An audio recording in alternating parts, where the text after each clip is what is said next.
श्री गणेश की इस पावन कथा का श्रवण करने से जीवन के दुख, रोग और बाधाएं धीरे धीरे कम होने लगती हैं।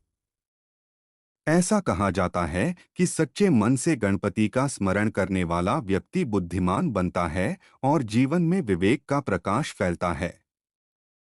श्री गणेशाय नमः। गण गणपत्ये नमः। हे प्रथम वंदनीय माता गौरी के लाडले विनायक, आप ही सृष्टि के आरंभ और अनंत सत्य हैं। इस जगत का कोई भी शुभ कार्य आपके नाम के बिना पूर्ण नहीं माना जाता। आज हम अपनी चिंताओं, उलझनों और भय को छोड़कर केवल आपकी शरण में आए हैं। हे वक्रतुंड, अपनी करुणा से हमारे कष्ट दूर कीजिए। हे एकदंत, अपने दिव्य ज्ञान से मार्ग में आने वाली बाधाएं काट दीजिए। हे विघ्नहर्ता, इस बुधवार के दिन हमारे हृदय में निवास कीजिए। भक्तों, हम सब त्रुटिपूर्ण हैं, लेकिन हम आपकी संतान हैं।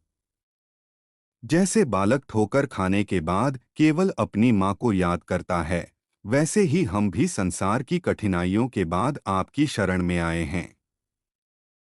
भगवान गणेश केवल शक्तिशाली नहीं हैं, वे अपने भक्त की पीड़ा को अपना दुख मानते हैं। जीवन कभी शांत और सुखमय लगता है, तो कभी अंधकार और उलझनों से भरा होता है। परिवार में कलह, काम का बिगड़ना, बुद्धि का साथ न देना, ये सब क्षणिक हैं। गणेश की कृपा से ही हम हर परिस्थिति में संतुलित रह सकते हैं। रिद्धि और सिद्धि केवल देवी स्वरूप नहीं, बल्कि जीवन के दो स्तंभ हैं। रिद्धि भौतिक समृद्धि, सिद्धि आत्मिक सफलता।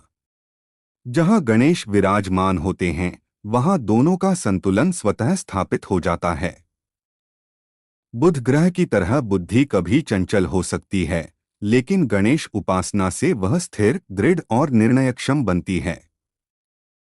माधव का जीवन पहले चिंता और भय से भरा हुआ था।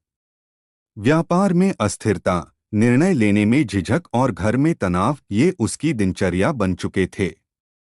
किसी ने उसे बुधवार व्रत और गणेश कथा का मार्ग दिखाया। उसने श्रद्धा से व्रत करना प्रारंभ किया और नियमित रूप से गणपति का स्मरण किया। धीरे धीरे माधव का मन शांत हुआ। उसकी वाणी मधुर हुई, निर्णय सोच समझकर लेने लगा और घर में सुख शांति का वातावरण बन गया। उसने समझा कि गणेश कृपा केवल संकट में ही नहीं, बल्कि जीवन के हर क्षेत्र में मार्गदर्शन करती है। हरे दूर्वा का अर्पण, सच्ची भक्ति और धैर्यपूर्ण कर्म, इन तीनों ने उसकी बुद्धि, विवेक और जीवन संतुलन को मजबूत बनाया। भक्तों, यह कथा केवल माधव की नहीं है। यह हर उस व्यक्ति के लिए है जो अपने जीवन में स्थिरता, विवेक और शांति चाहता है। कठिनाइयां स्थायी नहीं होती। यदि हम श्रद्धा, संयम और विश्वास के साथ आगे बढ़े तो गणेश कृपा स्वतः प्रकट होती है। आज इस बुधवार व्रत में हम यही संकल्प लें। हे विघ्नहर्ता, हमें विवेक दीजिए, धैर्य दीजिए और विश्वास दीजिए। हमें इतना सक्षम बनाइए कि हम हर परिस्थिति में सत्य के मार्ग पर चल सकें। जहां आपका हाथ होता है, वहां असंभव भी संभव बन जाता है। गणेश जी केवल हमारी बाधाओं को दूर नहीं करते, वे हमें आत्मविश्वास, धैर्य और विवेक देते हैं। जब हम उनके चरणों में अपने मन और कर्म समर्पित करते हैं, तो हर कठिनाई हल हो जाती है और जीवन स्वयं एक दिव्य प्रकाश से भर उठता है। आपके साथ विघ्नहर्ता है, तो डर क्या? गण गणपत्ये नमः।